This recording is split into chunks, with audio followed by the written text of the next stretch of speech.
Čaute, ja vás vítam u môjho nového videa. Dnes si ukážeme, ako nainštalovať hack do Metin 2 klientu oficiálneho serveru.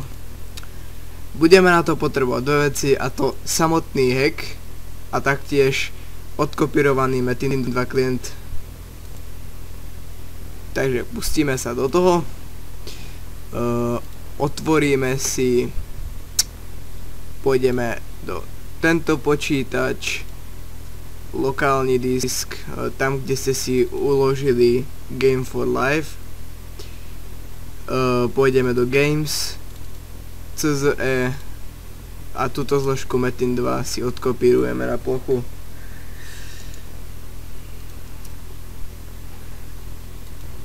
Tak, počkáme, kým sa to dokopíruje, to stopneme, aby toto video zbytočne nebolo dlhé a vidíme sa o chvíľku. Takže klient sa nám dokopíroval, ja si ho ešte prepíšem.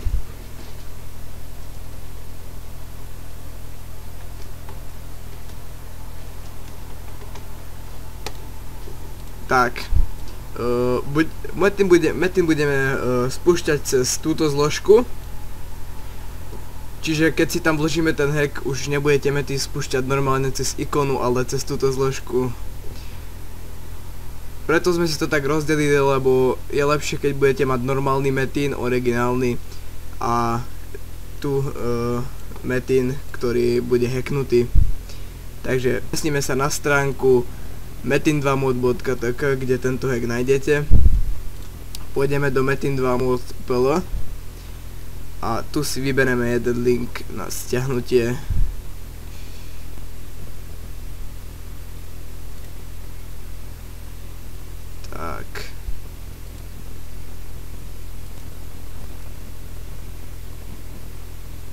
Tak, stiahneme si to.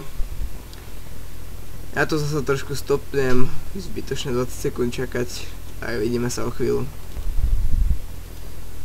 Takže sme späť, opíšeme kód, klikneme na download.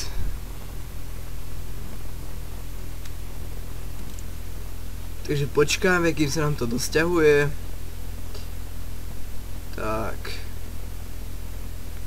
Musím upozorniť, že v tomto videu nebudem ukazovať, ako ten hack funguje, to si ukážeme až v ďalšom videu. Na konci videa alebo do popisku dám odkaz na ďalšie video, kde je tento hack popísaný a ukázaný mnou. Takže, keď máme hack stiahnutý, jednoducho si ho presunieme na plochu.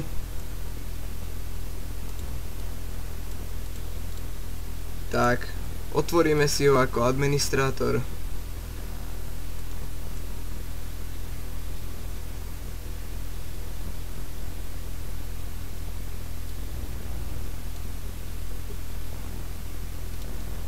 Accept, tak, a tu si to extrahujeme do tej zložky,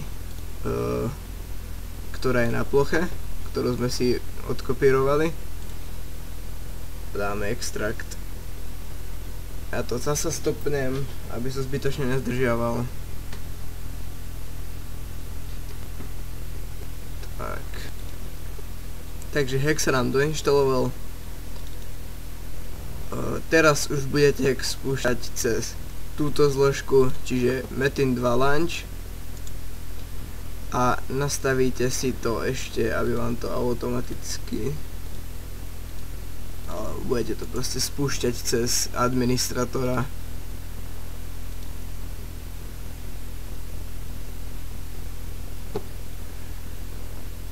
Tak, a malo by to ísť. Autologin si vysvetlíme vo videu, v ďalšom videu. Dáte jednoducho štart a malo by to fungovať.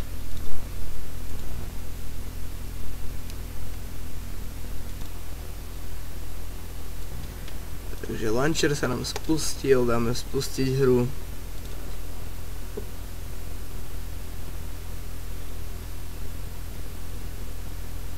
Musím upozorniť, že ešte predtým, než to spustíte, ten hacknutý Metin, tak je dobre vypnúť tie launchere všetky, čo už máte pozapínané. Ak ste si práve nainštalovali Metin, no tak ho pravdepodobne budete mať schovaný na lište a zapnutý, tak je dobre ho ukončiť a zapnúť Metin tak, inakšie vám to nepôjde. Proste musí byť ten launcher z oficiálneho Metinu vypnutý.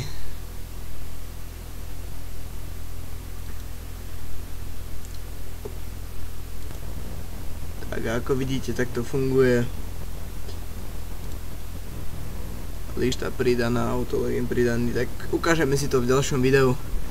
Takže ak som vám pomohol, ak je toto video užitočné, tak budem rád, ak mi zanecháte like a taktiež ak mi zanecháte nejaký ten odber, tak sa poteším a podporím ma to v mojej tvorbe ďalej.